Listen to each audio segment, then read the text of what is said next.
No niin, hyvät naiset ja herrat. Laura, Timonen, tässä sulle. Kuinka tehdään? Tässä on nyt, kuinka tehdään kondoli. Tässä on kondoli. Joo, tää on web-kameraa kuvattu, mutta siis tältä. Tää on esimerkiksi yksi tarjoiluehdotus.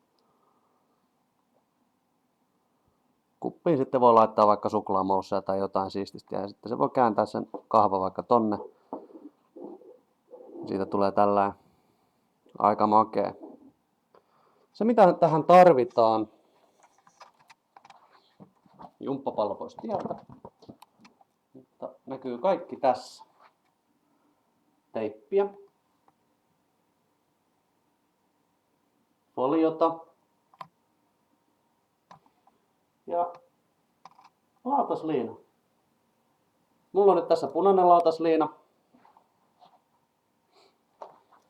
Tää lautasliina on tämmöistä kankaista mallia. Teippiä. Mä käytin tähän sitä varten, että mä sain tosta foliosta oikein kokosen.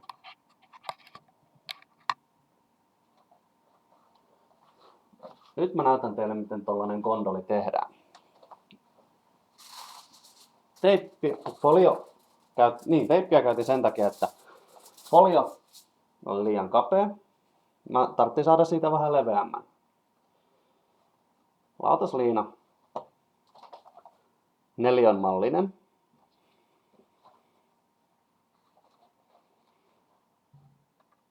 Avataan lautasliina isommaksi neliöksi. Kannattaa käyttää semmoista lautasliinaa, mikä on vähän enemmän niin kuin semmoinen kankainen. Ei niinkään paperinen, koska kankaista on sitten helpompi työstää. Laitetaan folio tasaisesti lautasliinan päälle. Taitellaan lautasliinasta kulmat niin, että siitä tulee vähän niin kuin paperilennokki. Näin ikään. Siinä on yksi puoli. Nyt me taitellaan tästä sitten tää toinen puoli kanssa. Syy miksi tässä on nyt foliota käytettynä, niin se pitää tän koossa, tän paperin sitten, kun se on taiteltu tollaseksi kondoliksi. Näin. Näette. Nyt se on tän näköinen. Tää on aika helppo vaihe. Tai itse asiassa tää on todella helppo. Seuraavaksi me käännetään tää ylijäänyt pätkä niin, että siitä tulee vähän niin kuin tuollainen tonttulakki. Tuollainen kartio. Tai ei se nyt kartion näköinen ole, vaan tonttulakki.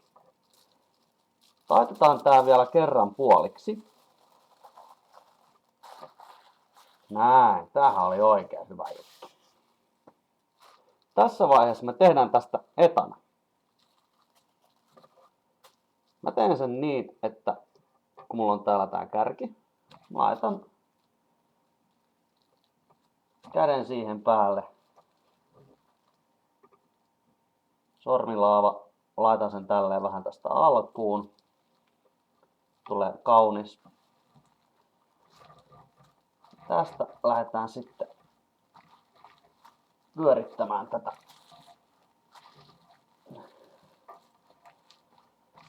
Tällaisen. Näin. Nyt se on niin kuin etana. Eikös vaan?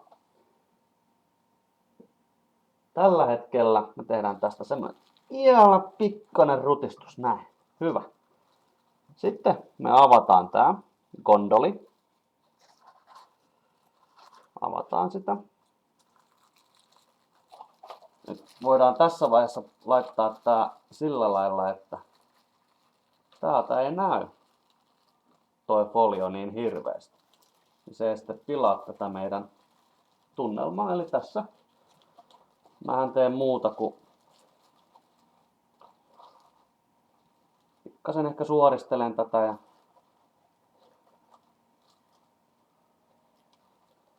näin. Nyt meillä olisi kondoli. Sitten muuta kuin kahvikuppi. Ja laitetaan se tähän näin. Tää on esimerkiksi hyvä tapa tarjoilla crème brûlée. Se on semmonen jälkkäri. Tiedätte varmaan, todella hyvä, jos sen osaa tehdä. Eikä se ole edes vaikea tehdä. Näin. Hyvät naiset ja herrat. Valmis gondoli. Tää on ihan kivan näköinen. Varsinkin vieraspöydässä, jos tulee vieraita kakkukesteillä. Tää on tosi näppärä ja sit kun tää onnistuu sillä, että folio ei näy mistään, niin ai että kuulkaa. Vieraat yllättyy iloisesti.